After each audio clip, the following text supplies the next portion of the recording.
suis amené à vous parler régulièrement de Marseille, mais je pense que là, on a eu une suite d'événements divers et variés qui se sont passés là-bas en très très peu de temps.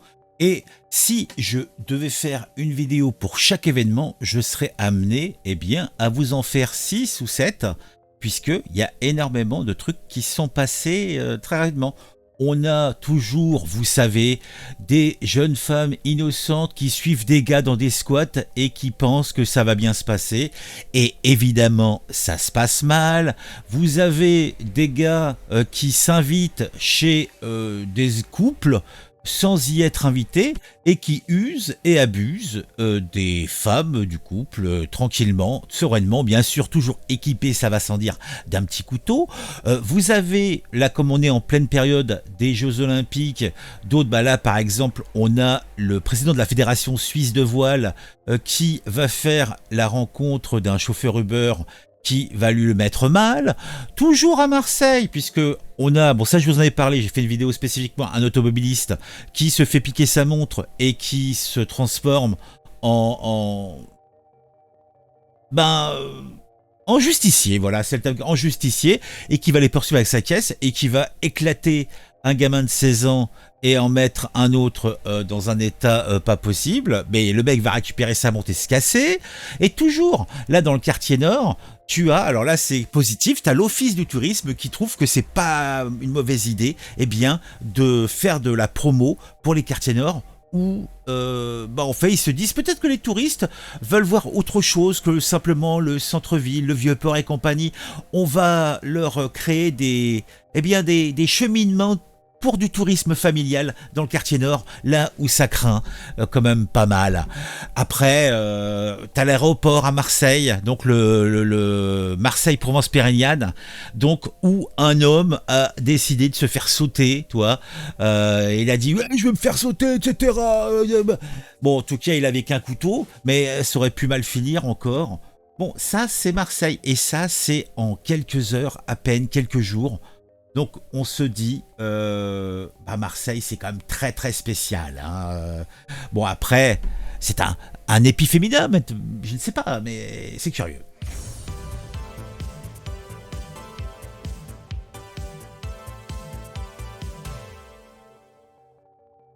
Et c'est peut-être hors sujet, mais j'ai trouvé que c'était pas une mauvaise idée de lier. C'est, vous savez, la natalité est en baisse depuis plus de 10 ans, la France au bord de la crise démographique, j'allais dire démocratique, peut-être aussi.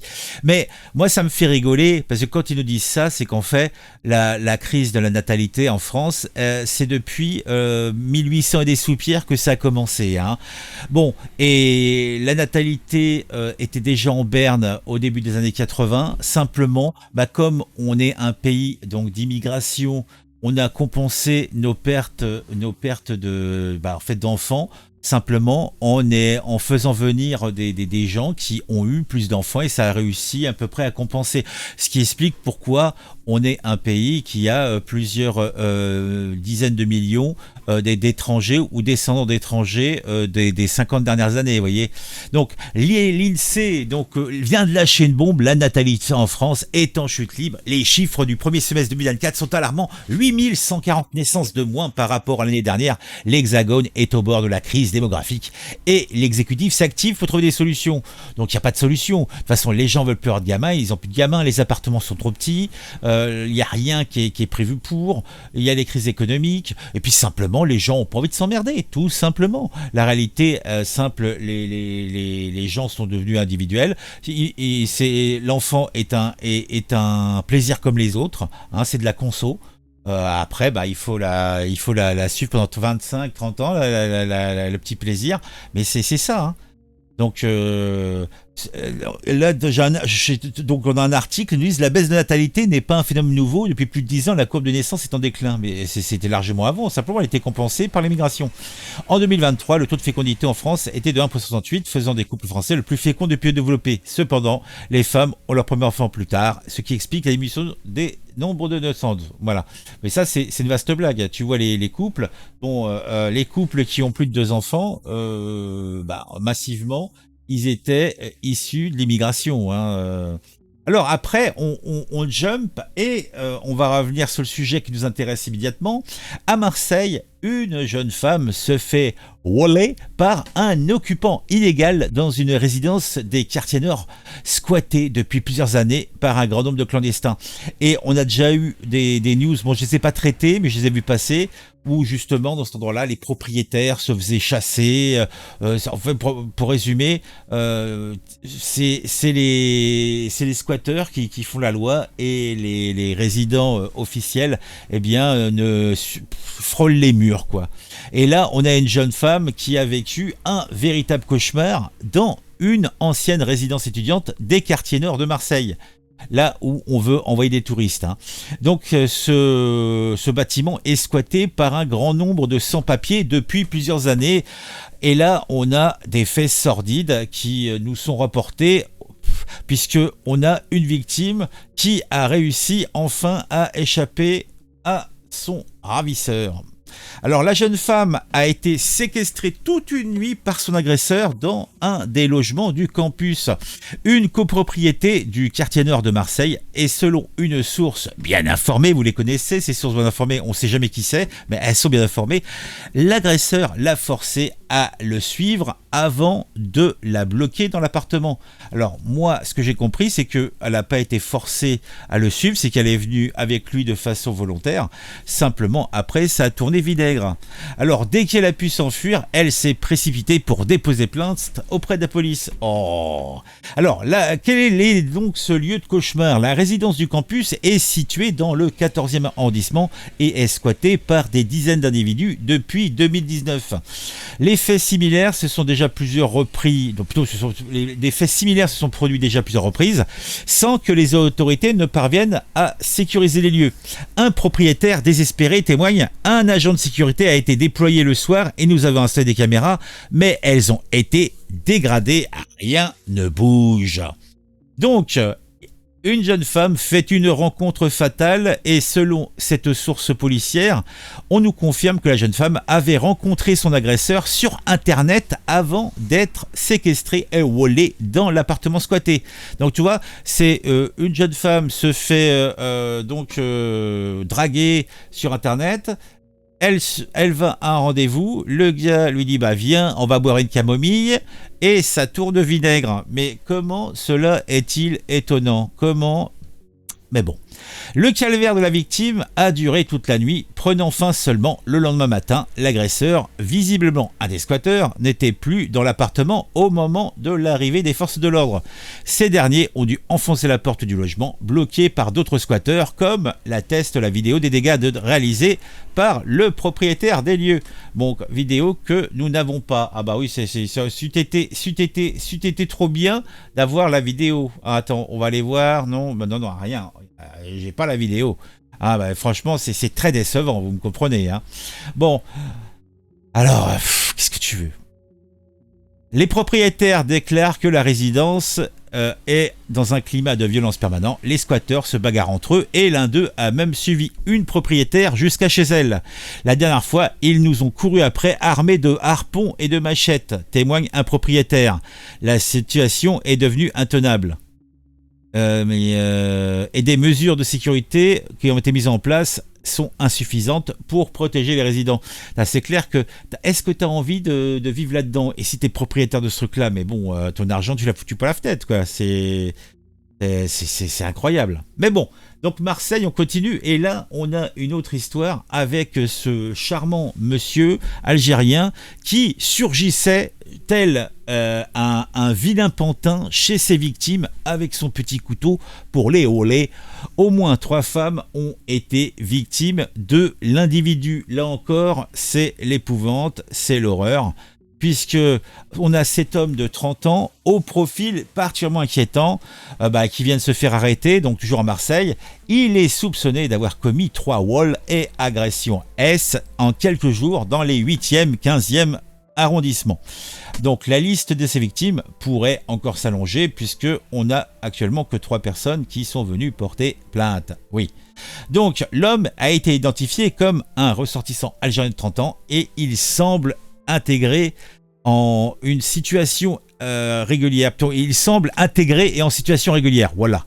Ah bah tiens, comme il dit, voilà, moi je suis en situation régulière. Donc il est marié et père de famille, le monsieur de 30 ans. Il n'a jamais été condamné en France. Ah bah il s'était jamais fait choper surtout. Cependant, il est sous le coup d'une convocation devant le tribunal correctionnel pour une affaire de cambriolage qui doit être jugée dans quelques mois. Donc au début, il allait dans les maisons pour cambrioler, et après il s'est dit, bah il y a des femmes, bah tiens, hein, tant qu'à faire, tant qu'à voler des choses, autant voler des innocences aussi. Hein. Donc, et là, on revient le 27 juillet dans le quartier de Perrier, dans le 8e arrondissement de Marseille. Et là-bas, il y a eu du vilain, puisque c'était vers 7h30 du matin où Sonia, donc le prénom a été changé, une quadragénaire est soudain réveillée par un bruit provenant de la chambre de sa fille, pourtant absente. Intriguée, elle se lève et se dirige vers l'autre chambre. Lorsqu'elle pousse la porte, elle tombe nez à nez avec un homme occupé à fouiller dans un sac. Loin de se démonter, l'intrus pose l'index sur sa bûche. « Chut !» mime-t-il. Sonia pense à crier, à alerter son mari qui se trouve à seulement quelques mètres, mais elle reste tétanisée lorsque l'homme exhibe une arme blanche. Avec sang-froid, elle se met à lui parler en arabe pour tenter de l'amadouer. Elle lui offre même des fruits. L'homme s'approche, l'enlace, l'embrasse et lui glisse dans la même langue qu'elle a de la chance d'être arabe, sinon il l'aurait tué. Il s'enfuit peu après avec un paquet de cigarettes, les clés et les bananes qui lui avaient été proposées. Alors les clés, je ne comprends pas pourquoi. Bon, les bananes, bah, un fruit, on dit bien 5 fruits et légumes chaque jour, donc ça me semble être une bonne chose. Donc Sonia réveille ensuite son mari qui part aussitôt aux trousses de l'agresseur dans tout le quartier. Il aperçoit un homme devant une Peugeot du 208 qui pourrait correspondre à la description faite par son épouse. Mais le suspect semble discuter calmement. Dans le même temps, les policiers de la division sud déboulent au domicile des victimes, ce qui semble alors être un cambriolage glaçant.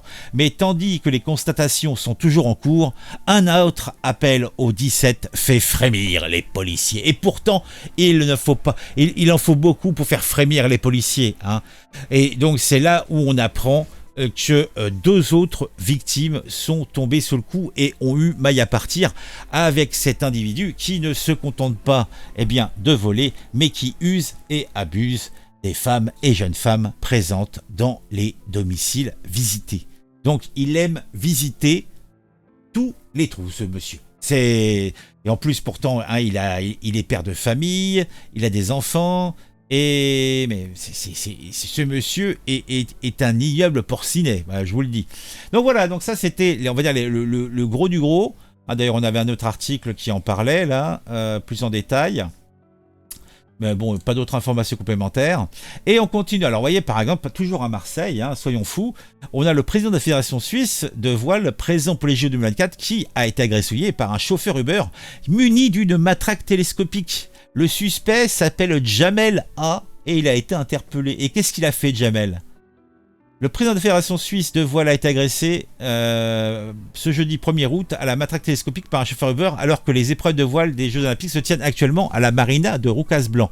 Le patron de la fédération rentrait dans son logement Airbnb situé dans le 8e arrondissement. Au moment de sortir de la voiture, le dirigeant sportif aurait accroché sa chaussure à une pièce en plastique. Le conducteur du Uber l'aurait alors accusé d'avoir détérioré sa voiture et lui aurait demandé un dédommagement financier pour les réparations. Le chauffeur se serait alors muni d'une matraque télescopique avant de poursuivre le président de la fédération qui a réussi à se réfugier dans son logement sous les yeux de sa femme. Le chauffeur furieux a alors dégradé le portail du Airbnb avec sa matraque. Ah là là là là là là. Ah, c'est pas beau, c'est pas propre tout ça. Hein. Ah non, mais ils savent pas maîtriser leur violence, ces gens, c'est dingue. Hein. Toujours, alors là, j'ai fait une vidéo spécifique. Donc, vous savez, l'automobiliste qui percute volontairement des voleurs à scooter. Un jeune homme de 16 ans est dead et l'autre 20 ans est grièvement blessé. Hein, je vous ai fait une vidéo spécifique, n'hésitez pas à aller la voir. Elle est très très intéressante. Et pour finir, on a 2 petites news. Donc assez caustique. Donc Marseille, le quartier nord apparaissent pour la première fois sur les cartes de l'Office du tourisme. L'adjoint PS au tourisme, on cherche à montrer autre chose que le centre-ville. On vise un tourisme familial. Ben oui, bien sûr. Ouais, bien sûr. ça va bien. Ça... Et quid de l'insécurité? Je suis à Marseille, répond Thierry, et je peux vous dire que les quartiers nord ont beaucoup évolué. On ne se fait pas agresser comme ça en pleine journée. Ouais, mais en pleine journée. Bien sûr, il faut faire attention. Mais comme partout en France maintenant, j'ai envie de dire.